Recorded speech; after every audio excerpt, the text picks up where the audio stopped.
السلام علیکم ورحمۃ اللہ وبرکاتہ۔ بسم اللہ الرحمن الرحیم۔ لقد کان لکم فی رسول اللہ اسوۃ حسنہ وقال اللہ تعالی ما آتاکم الرسول فخذوہ وما نہاکم عنہ فانتہوا، صدق اللہ العظیم۔ سیرت نبوی صلی اللہ علیہ وسلم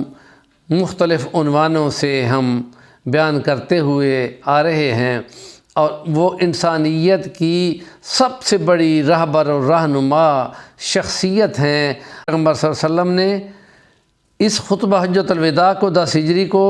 جو انسانوں کے حقوق کا چارٹر پیش کیا ہے وہ کمال درجے کا ہے، اور ساری دنیا نے بعد میں آ کر اسی سے اصول اور قوانین اخذ کیے ہیں، اور وہ مختلف پسے ہوئے طبقات کو اٹھاتا ہے، جس میں خواتین ہیں، جس میں لونڈی غلام بھی شامل ہیں، اور جنگوں میں انسانیت کا اپنے آپ کو تباہ کرنے کا جو نظریہ تھا وہ بھی اس میں کلیئر کیا گیا ہے۔ اور نبی کریم صلی اللہ علیہ وسلم نے عورتوں کے اس مقام پر کہ ان کی عبادات کو مردوں کی عبادات کے برابر قرار دیا ہے، اور باقاعدہ اس کی تفصیل بتائی ہے کہ جو جیسے مرد مسلمان ہیں، عورتیں بھی مسلمان ہیں، اور عورتیں مومن ہیں، مرد مومن ہیں، ان کا نماز روزہ، ان کی عبادت گزاری، ان کا صدقہ خیرات، ان کے روزے رکھنے، یہ تمام چیزوں کو برابر بیان کیا ہے، اور خدا کے یہاں پہ بھی اس کو برابر رکھا ہے۔ البتہ ان کے ساتھ یہ رعایت کی گئی ہے کہ جنگوں میں جہاں ان کو پہلے پامال کر دیا جاتا تھا، اسلام نے آ کو ان کو پورا تحفظ دیا ہے اور ان کو بالکل جنگ سے باہر کر دیا ہے۔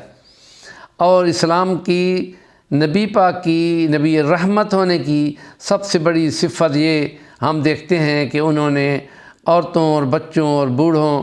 اور ان مذہبی پیشواؤں کو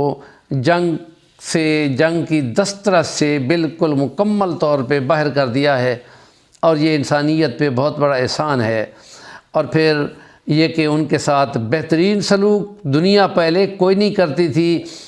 اس تعلیمات میں نبی پاک نے فرمایا جو قرآن میں اتارا وعاشروہن بالمعروف، اس پر عمل کرتے ہوئے آپ نے تعلیمی کتاب دیتے ہوئے یہ فرمایا کہ جو اچھا ہونے کا معیار کوئی ہو سکتا ہے تو جو عورت کے ساتھ، اپنی زوج کے ساتھ، اپنے گھر والوں کے ساتھ اچھا ہے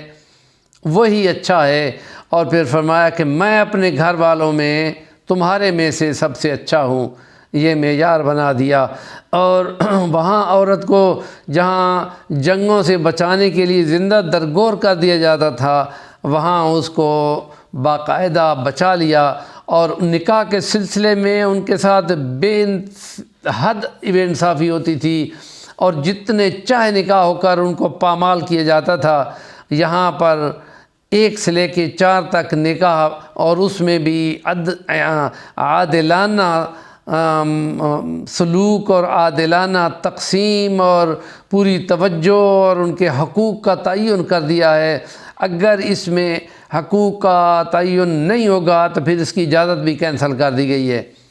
اور اس لیے باقاعدہ جہاں مرد عورت کو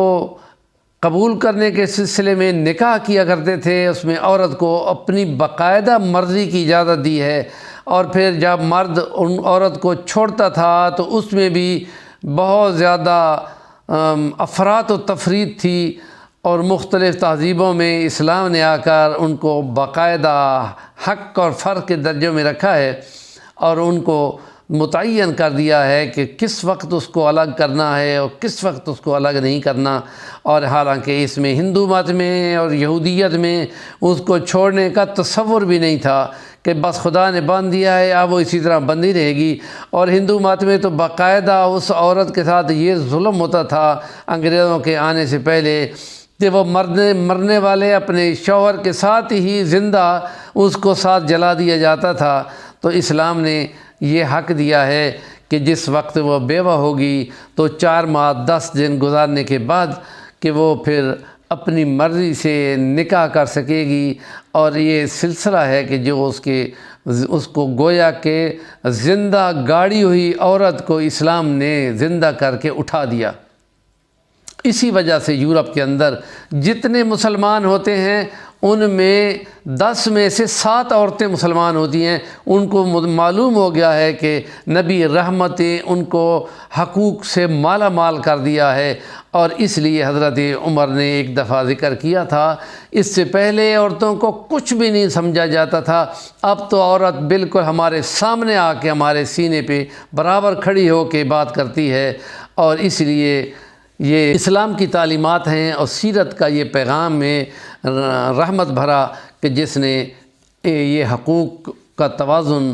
برابر کیا ہے۔ ہمارے چینل کا نام ہے صفی الوانی، ضرور سبسکرائب کریں اور کام کی بات کا کمنٹ کریں۔